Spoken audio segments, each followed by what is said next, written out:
से पहले देश के कई हिस्सों में कुर्बानी को लेकर विवाद, बहस और प्रशासनिक सख्ती देखने को मिल रही है। सबसे ज्यादा चर्चा पश्चिम बंगाल, दिल्ली, असम, महाराष्ट्र और उत्तर प्रदेश में हो रही है। इन विवादों का मुख्य कारण गाय और प्रतिबंधित पशुओं की कुर्बानी, अवैध पशु परिवहन, खुले में कुर्बानी और धार्मिक भावनाओं से जुड़े मुद्दे हैं। पश्चिम बंगाल इसमें सबसे ज्यादा चर्चा में है। बंगाल की नई बीजेपी सरकार ने पुराने कानूनों का हवाला देते हुए बिना इजाजत और पशु चिकित्सा प्रमाण पत्र के मवेशियों की कुर्बानी पर सख्ती बढ़ा दी है। दरअसल 13 मई को बंगाल सरकार ने गो हत्या से जुड़े 1950 के कानून और 2018 के कलकत्ता हाई कोर्ट के आदेश का हवाला देते हुए एक नोटिस जारी किया था, जिसमें कहा गया है कि बिना फिटनेस सर्टिफिकेट के किसी भी मवेशी या भैंस की हत्या पूरी तरह से बैन है। जिसके बाद कलकत्ता हाई कोर्ट में सरकार के फैसले के खिलाफ याचिका दाखिल की गई, लेकिन हाई कोर्ट ने बकरीद से पहले सुवेंदु सरकार की पशु संबंधी गाइडलाइन पर रोक लगाने से इनकार कर दिया। कोर्ट की तरफ से कहा गया कि बिना जरूरी फिटनेस सर्टिफिकेट के गाय, भैंस, बैल या बछड़े का वध नहीं किया जा सकता। वहीं कई मुस्लिम धर्मगुरुओं और इमामों ने लोगों से अपील की है कि वे कानून का पालन करें और केवल वैध पशुओं की ही कुर्बानी दें। कोलकाता और आसपास के इलाकों में प्रशासन भी लगातार निगरानी कर रहा है। हालांकि हुमायूं कबीर की तरफ से कुर्बानी पर दिए गए बयान पर विवाद भी हुआ था, लेकिन बंगाल सरकार ने स्पष्ट कर दिया है कि जो नियमों का पालन नहीं करेगा उसके खिलाफ सख्त कार्रवाई की जाएगी। देखिए, इस सिलसिले में मुझे समझ में नहीं आ रहा है कि जिस जानवर के लिए इंसान का सेंटिमेंट लगा हुआ, हमारे हिंदू भाई का, उसको खुले में और छुपे में ज़बह करने का क्या माने है। जब वो हमारी माता है तो खुले में भी उसको ज़बह करना जुर्म है और छुपे में भी ज़बह करना जुर्म है, तो दोनों ही कत्ल होता है ना। इन पर पाबंदी लगनी चाहिए। ये कौन सा खेल हो गया कि भाई माँ को अगर खुले जगह में हम मर्डर कर दें तो उस पर हमको जेल जाना पड़े और छुपा करके मर्डर करे तो जेल नहीं जाना पड़े। ये तो समझ में नहीं आ रही बात। ये कौन सा सेंटिमेंट है भाई। इससे तो ऐसा लगता है कि इसको लेकर के सिर्फ सियासत हो रहा है, इसका परमानेंट कोई हल नहीं निकाला जा रहा है। जबकि हिंदुस्तान की दूसरी बड़ी जो मेजॉरिटी है, जिस मुसलमान जो है वो मांग कर रहे हैं कि आप इसको नेशनल इसका दर्जा दे दीजिए, झमेला ख़त्म कर दीजिए।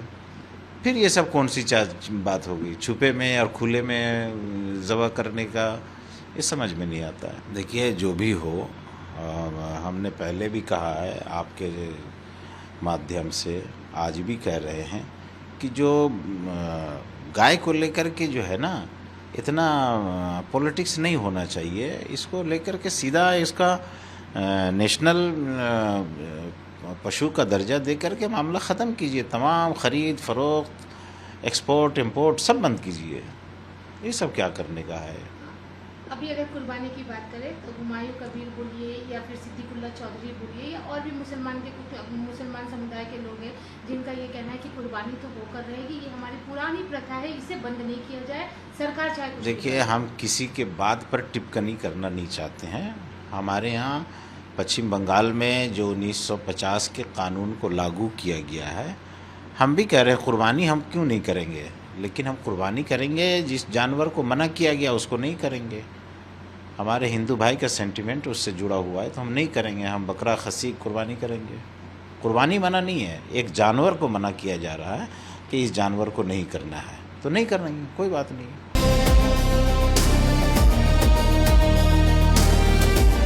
बकरीद के करीब आते ही महाराष्ट्र सरकार ने पशुवध को लेकर कड़ा रुख अपनाया है। महाराष्ट्र सरकार में मंत्री चंद्रशेखर बावनकुले ने शनिवार को स्पष्ट चेतावनी दी कि यदि कोई भी व्यक्ति गाय की हत्या या गोमांस की अवैध बिक्री में लिप्त पाया गया तो उस पर मकोका यानी महाराष्ट्र संगठित अपराध नियंत्रण अधिनियम के तहत कड़ी से कड़ी कार्रवाई की जाएगी। महाराष्ट्र सरकार ने तो आदेश जारी किया है कि गैर कानूनी ढंग से जानवरों की तस्करी करने वालों और काटने वालों पर सख्त कार्रवाई की जाए। इसके साथ ही बावनकुले ने कहा है कि बकरीद में बकरे काटे जाते हैं, गाय नहीं, और जो भी गोवंश हत्या या तस्करी करेगा उसे बख्शा नहीं जाएगा। हालांकि इन सबके बीच महाराष्ट्र के नांदेड़ से एक बड़ी खबर सामने आई है, जहां मुस्लिम संगठनों ने घोषणा की है कि इस बार गाय या बैल की कुर्बानी नहीं दी जाएगी। केवल कानून के तहत अनुमति प्राप्त पशुओं की ही कुर्बानी होगी।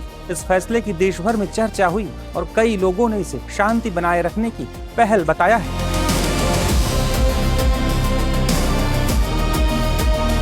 यूपी में भी बकरीद की कुर्बानी के मुद्दे पर जमकर बयानबाजी होती रही है। मुख्यमंत्री योगी आदित्यनाथ ने रविवार को बकरीद के मद्देनजर राज्य में सुरक्षा और सतर्कता बढ़ाने के निर्देश दिए हैं। उन्होंने कहा है कि त्योहार के दौरान सार्वजनिक स्थानों पर कुर्बानी की अनुमति नहीं होगी और पशुओं की कुर्बानी पहले से निर्धारित स्थानों पर ही होनी चाहिए। उन्होंने ये भी दोहराया है कि प्रतिबंधित पशुओं की कुर्बानी पर पूरी तरह से रोक रहेगी। इसके साथ ही सीएम योगी ने कहा है कि कुर्बानी के बाद निकलने वाले अवशेषों और कचरे के निस्तारण के लिए जिले में बेहतर व्यवस्था सुनिश्चित की जाए। उन्होंने खुले में मांस बिक्री पर रोक लगाने और अवैध बुचड़खानों के खिलाफ सख्त कार्रवाई करने के भी निर्देश दिए हैं।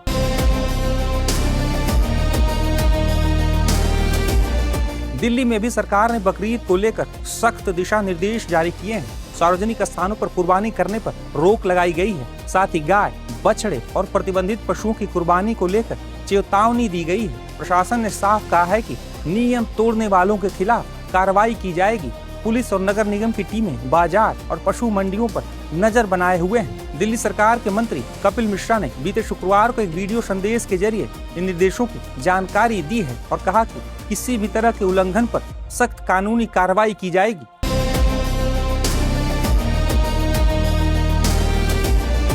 असम में भी बकरीद के मौके पर कुर्बानी के मुद्दे पर विवाद होता रहा है। हालांकि इस बार असम में मुख्यमंत्री हिमंत बिस्वा शर्मा ने उन मुस्लिम संगठनों की अपील का समर्थन किया है जिन्होंने लोगों से गाय की कुर्बानी से बचने की बात कही है। हिमंता सरकार का कहना है कि ये त्योहार शांति और भाईचारे के साथ मनाया जाना चाहिए। इस बयान को लेकर राजनीतिक और सामाजिक बहस भी देखने को मिली है। कुछ लोगों ने इसे सामाजिक सौहार्द की दिशा में कदम बताया, जबकि विपक्षी दलों ने इस पर सवाल खड़े किए हैं।